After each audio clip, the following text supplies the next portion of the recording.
কে শিক্ষার্থীরা আসলে যে ব্যাপারটার জন্য আন্দোলন নেমেছে তার অন্যতম কারণটা হচ্ছে বিশ্ববিদ্যালয়ের শিক্ষার্থীরা হল পলিটিক্স আসলে চায় না। একই সাথে একাডেমিক যে অঙ্গন অর্থাৎ অনুষদ যেগুলো আছে সেখানেও বিশ্ববিদ্যালয়ের শিক্ষার্থীরা কোনো ধরনের রাজনীতি চায় না। তার অন্যতম কারণ হচ্ছে আমরা যদি বিগত ইতিহাসগুলো দেখি সেখানে হল পলিটিক্সের অন্যতম যে মাধ্যম ছিল বা অন্যতম একটা বিষয় ছিল সেটা হচ্ছে গেস্ট রুম এবং গণরুমের মতো কালচার, যেখানে ছোট্ট একটা রুমে যেখানে সাধারণত 4 জন শিক্ষার্থী থাকে সেই জায়গায় 40 জন 50 জন এরকম বিশদ একটা বড় একটা শিক্ষার্থী সেখানে রাখা হতো এবং তাদেরকে বছরের পর বছর জিম্মি করে রাখা হতো। শিক্ষার্থীদের জীবনের গুরুত্বপূর্ণ শত শত কর্মঘণ্টা নষ্ট করা হয়েছে এই একটা কালচারের মধ্য দিয়ে। তো আমরা যে জিনিসটা চিন্তা করি, আমি যে জায়গায় খাই, আমি যে জায়গায় ঘুমাই, আমি যে জায়গায় পড়াশোনা করি, সেখানে আসলে কোন যুক্তিতে রাজনীতির প্রয়োজনীয়তা আছে আমি সেই জিনিসটা বুঝি না। আমাদের যে দাবিটা গত বছর 24শে অভ্যুত্থানের সময় 17ই জুলাই বিশ্ববিদ্যালয়ের শিক্ষার্থীরা প্রত্যেকটা হল থেকে এবং এই যে ছাত্রলীগের যে দীর্ঘদিনের যে ত্রাসের যে রাজত্ব ছিল সেটার বিরুদ্ধে বিশ্ববিদ্যালয়ের শিক্ষার্থীরা সোচ্চার হয়েছে, ছাত্রলীগকে ক্যাম্পাস থেকে তাড়া করেছে। একই সাথে প্রত্যেকটা হল থেকে হল প্রপোস্টের সিগনেচারের মাধ্যমে হল রাজনীতি নিষিদ্ধ করা হয়েছে। অভ্যুত্থান পরবর্তী সময়ে এসে আমরা দেখেছি কোনো সংগঠন তাদের টিম আকারে, ছোট টিম, বড় টিম, কেউ গোপনে, কেউ গুপ্ত আকারে কিংবা কেউ ওপেনে তাদের বিভিন্ন ধরনের রাজনৈতিক কর্মকাণ্ড আসলে চালানো হয়েছে। আজকে যে শিক্ষার্থীরা যে একই সাথে দাবানলের মতো ছড়িয়ে পড়ছে তার অন্যতম কারণ হচ্ছে বাংলাদেশ জাতীয়তাবাদী ছাত্রদল তাদের আজকে অফিসিয়ালি হল কমিটি প্রকাশ করছে।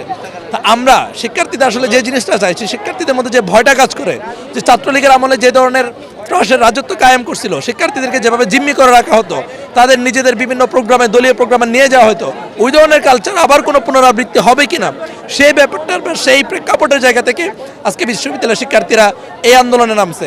আমরাও চাই আমাদের জায়গা থেকে যে জিনিসটা খুবই স্পষ্ট যে একাডেমিক অঙ্গন একই সাথে যে হল প্রাঙ্গণ, এই দুইটা জায়গায় কোনোভাবে ছাত্র রাজনীতির প্রয়োজনীয়তা দেখি না। আমি যদি কাউকে প্রশ্ন করি যে কমিটি দিচ্ছে কিংবা যারাই হচ্ছে কি হলে ছাত্র রাজনীতির বা কার্যক্রম পরিচালনা করে তাদেরকে যদি প্রশ্ন করা হয় যে হল রাজনীতির আপনি 3টা প্রয়োজনীয়তা দেখান, কোনো দলের কেউ এই 3টা কিংবা একটা কিংবা একের অধিক কোনো ধরনের প্রয়োজনীয়তা তারা দেখাইতে পারে না। সেই জায়গা থেকে খুবই স্পষ্ট যে এ ধরনের হল রাজনীতি আসলে প্রকৃতপক্ষে শিক্ষার্থীদের কোনো ধরনের কল্যাণে বয়ে আনে না, বরং শিক্ষার্থীদেরকে জিম্মি করে রাখার গণরুম, গেস্ট রুম যেটা আমরা শিক্ষার্থীরা বিলুপ্ত ঘোষণা করছি সেটাকে বরং পুনরাবৃত্তি করার একটা আমরা সূচনা বলে মনে করছি। রাজনীতির মূল উৎস হচ্ছে হল থেকে তারা জনশক্তি সাপ্লাই নেয়, এর মাধ্যমে এই যে গেস্ট রুম কালচার বা সিট বাণিজ্যের রাজনীতি আবার ফিরে আসতে পারে। এই ভয়ে আমরা বিগত বছর দেখছি যে কীভাবে এই হল রাজনীতির কারণে বহু শিক্ষার্থীকে মৃত্যুবরণ করতে হয়েছে, কারণ বুয়েটে আপনার ফাঁদ শহীদ করা হয়েছে এই হল রাজনীতির মাধ্যমে। এজন্য আমরা চাই যে শিক্ষার্থী বান্ধব একটা পরিবেশ চাই, এজন্য হলের জন্য কোনো রাজনীতি না আসে। ছাত্র রাজনীতির যেই ব্যাপারটা, ছাত্র দল হোক বা অন্যান্য যে কোনো রাজনৈতিক দল হোক, সবার প্রতি আসলে সম্মান রেখেই কিন্তু এই নিয়মটা করা হয়েছিল বা আমরা করার দাবি তুলেছিলাম যে হলে কোনো কমিটি যাতে না দেওয়া হয়, কারণ হলে কমিটি করলেই পরবর্তীতে সেটা হল দখল বা অনিয়ম অনেক কিছু চলে আসে। সো আমাদের কথাটা এরকম ছিল যে হলটা অ্যাটলিস্ট সেফ থাকুক, হলটা অ্যাটলিস্ট নিউট্রাল থাকুক, কিন্তু তারা এই জিনিসটা ভঙ্গ করেছে। এবং আরেকটা কথা হলো এখন কিন্তু আসলে মানুষ পরিমাপের একটা পরিমাপক হয়ে গেছে জুলাই। তো জুলাইয়ের সাথে যারা গাদ্দারি করছে অবশ্যই তাদেরকে আমরা পজিটিভলি নিতে পারি না। তারা এই হল কমিটিটা ঘোষণার মাধ্যমে কিন্তু জুলাইয়ের সাথে গাদ্দারি করলো, স্বার্থপরতা করলো। তো অবশ্যই জুলাইয়ের সাথে গাদ্দারি করা কাউকে তো আমরা পজিটিভলি নিতে পারি না।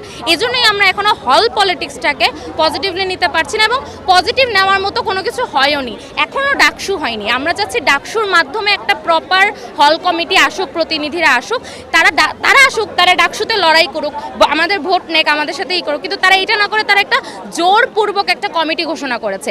ক্ষমতায় আসার আগে যে দলটা জোরপূর্বক কমিটি ঘোষণা করতে পারে সে তো কখনোই পজিটিভ হতে পারে না। আজকের জন্য আজকে আমরা সবাই এত রাতে হলে নেমেছি আসলে ওই কমিটিটা কেন দিয়েছে এটার বিরুদ্ধে আওয়াজ তোলার জন্যই, মানে তাদের তরফ থেকে অ্যাটাকটা আগে এসেছে, আমরা এখন ডিফেন্সে নেমেছি। 8 আগস্ট প্রতিটা হলে ছাত্রদল নিজেদের কমিটি ঘোষণা দিচ্ছে, তো এই জন্য কালকে দেওয়ার পরেই আজ রাতে আমরা আসছি প্রতিবাদ। আমি হলে আছি 1 বছর হলো। এক বছরে আপনি যে সময়টা আছেন, এক বছরে একটা অন্তর্বর্তী সরকার অলমোস্ট, আগের অভিজ্ঞতা আপনার অভিজ্ঞতা যে শেয়ার করতে গণরুম ছিল কিনা, গেস্ট রুম ছিল কিনা? আসলে গেস্ট রুম গণরুম কালচার ফলো মানে যারা কথা বলতে পারতেছি না, সরি। আমি আসলে পলিটিক্যালি উঠিনি, যারা পলিটিক্যালি উঠছিল তারা ছাত্রলীগের দ্বারা বিভিন্ন ধরনের নিপীড়ন শোষণের শিকার হয়েছে। যেহেতু আমি লিগেলি হলে উঠছিলাম, এই জন্য আর কি আমি ওইরকম কিছু ফেস করিনি। আমি যদি আমার পার্সপেক্টিভ থেকে বলি তাহলে হচ্ছে আমরা যখন হলে আসার আগে তখন শুনতাম যে মেয়েদের গণরুমে থাকতে হয় বা পলিটিক্সের ব্যাপারগুলো যেগুলো বা হচ্ছে যারা পলিটিক্স মানে করে যেসব সিনিয়র আপুরা ওরা হচ্ছে মেয়েদের অনেক বেশি র্যাগিং দিত বা নির্যাতন বলুন সব কিছু করুন, তাদের ক্লাস করতে দিত না, ক্লাসের মাঝখানে তাদেরকে বিভিন্ন ফাংশন নিয়ে চলে যাইতো। তো এরকম অনেক ধরনের মানে প্রবলেম তাদের ফেস করতে হতো। বাট জুলাইয়ের এই আন্দোলনটার পরে আমরা একটা ফ্রিডম পাইছি যে আমরা কারো দাসত্বে পড়ে নাই, আমরা কারো হচ্ছে মানে আমাদেরকে বলতেছে তোমরা ক্লাস করতে পারবে না, তোমরা এখানে চলে যাও, বা হচ্ছে তোমরা গণরুমে থাকতে হবে, বা আমরা এখন ফ্রিডমে নিজেরা মানে থাকতে পারতেছি গণরুম ছাড়া বা কারো কর্তৃত্বে আমরা চলতেছি না। সো আমরা জুলাই যে এত কষ্ট করে এতগুলো মেয়ে বা এতগুলো ভাইয়ারা যে শহীদ হয়ে এতগুলো মায়ের বুক খালি হয়ে যে আমরা এই আন্দোলনটা করলাম যে কোনো মানে আমাদের ঢাকা ভার্সিটির কোনো হলে কিন্তু ছাত্র রাজনীতি থাকা যাবে না, সেটার পরেও আজকে সব হলে কিভাবে এটা হলো যে মানে ছাত্র দলের কিভাবে মানে প্রবেশ করলো আমার এটাই মানে মাথায় আসতেছে না যে তাদের এত বড় স্পর্ধা তাদের কীভাবে হইলো।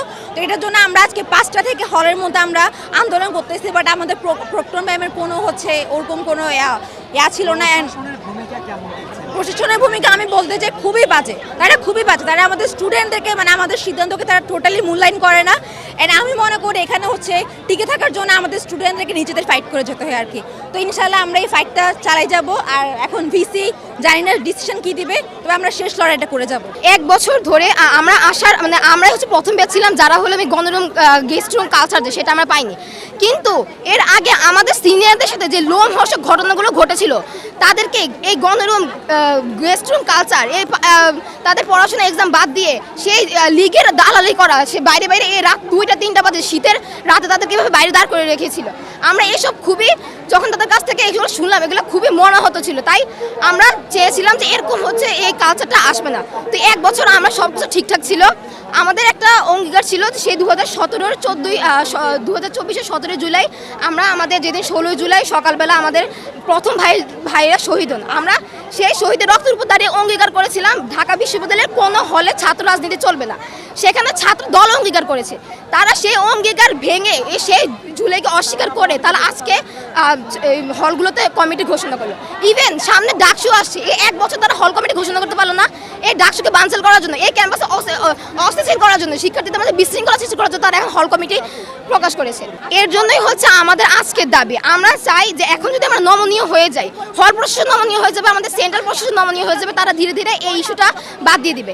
তাই আমরা বলে রাজপথে নেমে এই দাবি অবশ্যই করেছি যে সরকারে আসুক না কেন সেই সরকারের ছাত্র সংগঠন হলে থাকলে তারা তাদের কার্যক্রমগুলো হলের বাইরে করবে, বাট হলের ভিতরে শুধুমাত্র ডাকসু নির্বাচিত প্রতিনিধিরাই হলের কার্যক্রমগুলো দেখাশোনা করবে, এটা যাতে ভবিষ্যৎ পর্যন্ত টিকে থাকে সেই অঙ্গীকারে আজকে আমরা হল প্রশাসন আর এই সেন্ট্রাল প্রশাসনের কাছে আদায় করার জন্য আমরা রাজপথে নেমেছি।